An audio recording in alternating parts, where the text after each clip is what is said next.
Hey everybody, it's me, Angela Walters. Welcome to this week's live chat. If you're watching live, and you know, Thursdays at 3 p.m. Central is usually when I go live to chat about something machine quilting or quilting related. Plus, I get to answer your questions live. So as always, if you are watching this live, Jessica's here kicking out the spammers from the chat and also writing your questions down so I can address them at the end. So looking forward to that. If you're not watching this live, no worries.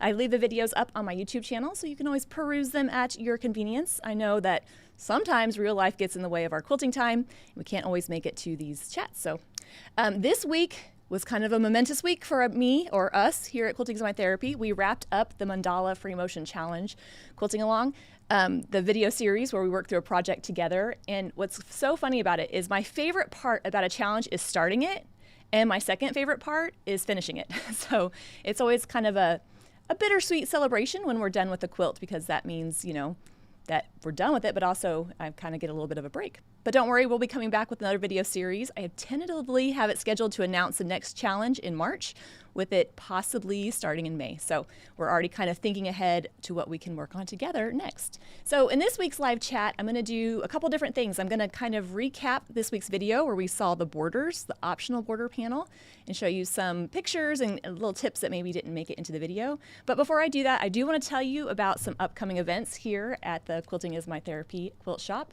I don't know if everybody knows this, but we have a quilt shop located just outside of Kansas City, Missouri, central to the U.S., and we're only 45 minutes from Missouri Star Quilt Company. So if you're going to go see Jenny, you probably should come down and see our shop. But we have some really fun events coming up, and we'll let you know, just in case you're either in the area or plan on possibly being in the area.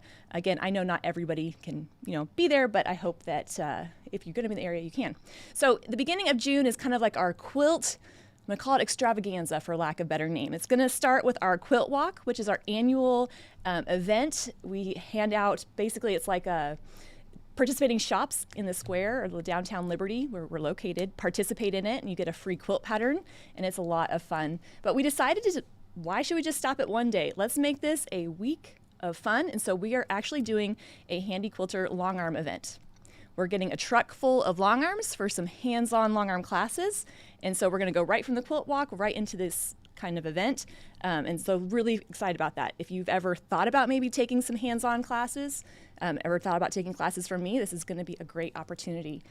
Spaces are limited. We just launched this last week. And so if you're thinking about it, don't hesitate. So what is a truck event? Basically, we have a big room in our event space. We clear out every single thing in it so we can fill it with long arms. And then, like Christmas, the Handy Quilter truck shows up full of long arms. My amazing husband helps set them up, and it opens it up for classes. So it's really cool. We get 12 long arms, 2 people to a machine, full day classes, really, really good time. So anyway, one of my favorite things to do, because I don't get to teach hands-on long arm classes very much, obviously. Now, you don't have to have experience on a Handy Quilter or even a long arm. In fact, I prefer if you don't, because you don't have any bad habits. I can mold you exactly how I want you to be. So it's a lot of fun. It's a busy week, but it's a lot of fun. So right after the quilt walk, the very next day, we're trying something brand new. We're gonna have a dinner and trunk show. Basically on the square where our shop is located, there's a beautiful event space right across the block. Like, you can see it from our shop, and we decided let's do a really nice dinner and trunk show, catered meal. We'll have drinks, swag bags. It's going to be a really fun event, and it's going to be at the Restoration 1894. So really nice. I'm kind of excited just to celebrate the quilt walk being over and to launch the classes. And so really, really fun. And by the way, all the information, any of these things I'm telling you, it's in the description box below. You can click the link in there, or go to quiltingismytherapy.com. You'll find it there as well. All right, then we're gonna have classes and then a couple other events. So drinks and demo, that'll be the next evening. And again, you can find that whole schedule on the website. This is a more relaxed time where I'll be demoing on the long arms. We'll have some drinks. You can meander around it and look and try some stuff. So a little bit less, I was gonna say, like, it's just informal hanging out, drinks and demo. And then the classes. So I love taking the time to put together what classes do I want to teach at this event. So we're going to be touching on a lot of different topics. All the classes are full day classes, so a lot to take in, but definitely a great opportunity for me to share all of my opinions, of which, you know, I'm only the expert of my opinion. So a thread painting class, we'll be doing a free motion fillers class. Of course, rulers on a long arm is always a go-to because, you know, you got to have that. We'll adding a different one, motifs and more. So this is a class, a brand new class that I'll be teaching, just kind of how do you create motifs. We'll be seeing feathers, of course, another good classic class. I'm going to talk not just how to quilt feathers, but how to use them in different places, and then you'll actually get to practice it. Borders and backgrounds, which, because I know working on a long arm, how do you approach the borders, a little bit of a different thing. And then we're also going to have a Pro Stitcher Basics class. So what is even the Pro Stitcher? Well, if you don't know what it is, you probably don't need the class, but it's a computerized quilting system for handy quilter. So if you have a Pro Stitcher, you're interested in the computerized system, this is going to be a class where I'll teach you how to use it hands-on. So a little bit different, not the free motion, but definitely a fun option as well. So again, if you're interested in any of those, you can click the link in the description box. I'm looking forward to it. Spaces are limited. We only get 12 machines. There's only 24 spots for each class. So again, once it fills up, it's full. So anyway, don't hesitate. All right, but let's get to the business at hand. This week's video was about the borders. So for the challenges or for those video series I put together, I know those of you that watch my live chats all the time know all about it, but you can purchase the panel if you want to quilt along with me on it. You don't have to. And then there's also the option to add on borders. So I know that some quilters love borders, and so we had some border panels, and I thought I'll spend a video kind of showing some ideas on how to quilt this. In the beginning of the video, though, I kind of talked about just real briefly my process on picking designs, where I said, depending on how ornate the center of the quilt is, really guides my design decisions for the border. I really think it's not necessary to put really over-the-top elaborate stuff everywhere on the quilt. You can pick and choose these areas to put, you know, your best quilting, your emphasis, and then have a nice, consistent texture over the rest of it.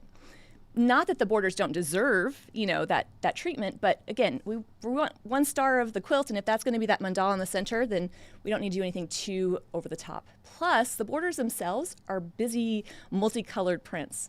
And so in the video, I kind of joke, well, it doesn't really matter what you do because you're not going to see the quilting.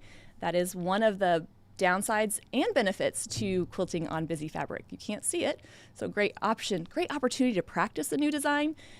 But again, I'm not going to take the time to put all of my emphasis, all my best work in the area you can't really even see it. So for the challenge that we had for the first time this last video series, we had two different panels. We had a smaller one and a bigger one. And so the border panels, the bigger one is just a little bit scaled up. And so even though they're not exactly the same size, everything I showed in the video works for both. And so I quilted both of them, or some of both of them, on the video. So first, let's talk about that multicolored rainbow. By the way, that's that fabric, which I know I designed it, but it makes me so happy. Just the little like rainbow rays. When you're looking at your prints, sometimes you can use the design itself that's in the fabric as your guide for quilting. And if you look kind of real close, I know it's hard to see, but this multicolored print is actually on like a grid. And so you can quilt along those white lines and have a nice crosshatch design. A crosshatch is just a bunch of straight lines that cross over each other. Usually, I don't love crosshatch. I'll just be honest about that because it's too easy to mess up and it's too hard to get perfect. So, but here I have those guidelines marked for me. And so I can just kind of quilt along those lines and have a nice, just pretty texture and really no marking, no sweat. In the video, I show how to use rulers, but you don't have to use rulers for that. Now, I will say on the long arm, any diagonal lines, I'm using a ruler because it's too tricky for me to quilt without it, but on a sewing machine, you can probably freehand it as well. And in the video, I kind of broke down, well, you could do all of one direction and then all of the next. I like to kind of change it up as I go. It doesn't matter. It's totally up to you. But I did point out, like in the video, you do have to think about the corners. Since the fabric kind of, butts up to each other like this, how is that going to continue throughout? And so if the lines aren't pretty close in those corners, let's say the fabric print doesn't match up quite right, you can either just do it all over in that area, or you can just do a partial crosshatch. So I kind of show just doing like a half of one. So I think it's really cool to think what's going to work best for the quilt you're working on and for your preferences. And I know I say that a lot, but I just don't ever want to say something that people feel like, oh, I have to do it that way because that's how Angela does it. That's not the case at all. Well, the more you do something, the more you find the way that you like to do it. And here again, I know it's difficult to see, but in that multicolor, I just have partial crosshatches, just a couple triangles, and then filler. So just a little bit of both. Again, great option. If you want to try it, if your border corners don't line up very close, that's perfect. Of course, you could do it all over. You know, like the video could have been so quick. I could have been like, just do an all over design because you're not going to see the quilting anyway. But I do like to try to have some teachable moments. So when it comes to the crosshatch though, you don't have to do both directions. You could just do one direction, use that as a grid to fill in with a different design. Again, using the fabric itself just as a guide really makes the quilting so much easier for me, and it also just really makes the quilting enhance and kind of enhance the pattern of the fabric. So we'll see this picture again, but right now we're just looking at the cross-hatching below. So on the sample that I was quilting in the video, I decided to put a solid fabric on the back so I could turn it over and you could at least see the quilting in some way. And so there you can see the crosshatch traveling along the edge, whether that is the edge of the quilt or the edge of that gray. Now I say in the video I want to do something different in that gray, so that's why I traveled along the edge there. But if you wanted to, you could just extend that line and just do cross-hatching over that whole border. It's going to be fine. Really, that mandala in the center is so striking. If you hold up that quilt, that's going to be the first thing you look at anyway. So don't stress too much about the borders. That's definitely not necessary. And again, we'll see this one again here in a second, but we're just looking at those diagonal lines, using it as an option to create just one direction, create my grid and fill in, whether that's with more straight lines, whether with it's a different design. And you can even pick and choose which way you want them to go. So you can have one corner go in one direction, another corner going another direction. It's a lot of fun to play around with it and kind of decide, oh, what can I do slightly different? Go ahead and challenge yourself that way, because you'll be surprised the ideas that come up when you're actually working on your quilts. All right, then we had that kind of gray section. So when I designed the border panel, I loved that kind of bracket shape, and I just wanted a way to add a little bit more detail, just a nice elegant look to the border panel. And so it's a great place to put a little bit different quilting. And in here we talked about motifs. Now I will tell you, when you're quilting this area, especially on the smaller borders, it's not a huge area, so it's going to be a smaller feather.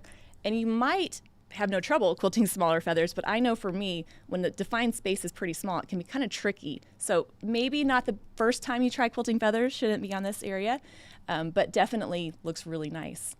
One thing I said in the video, which I didn't really elaborate on too much, that goldish kind of strip is just a detail in that fabric, and I can use that as a guide and fill in on either side. So in this example, I'm using that gold strip almost like the spine of the feather, just as, you know, for fun. But I could have ignored that completely and did something totally different in this area. It's not like you have to quilt along the designs in the fabric or you have to use them as your boundary, but it definitely is a great way to go about it. Now, in the video, I talked about on the smaller ones, it's going to be tricky to kind of quilt that feather. We need to remember that if we're dealing with a border, we have the outer edge of our quilt that we're going to possibly put binding on this quilt. Let's be honest, I'm not going to put binding on mine, but I might pay somebody else to do it. So if I want to quilt those feathers and I want those petals to, you know, really look nice and stand out, I need to not quilt them all the way to the edge. I need to leave about a quarter inch at least, even a little bit more. I usually leave probably more closer to a ½ inch. That way, if the quilt has to be straightened up, trimmed up a little bit, I won't lose any of those feathers. But there's another way you can go about it, and I didn't get this in the video.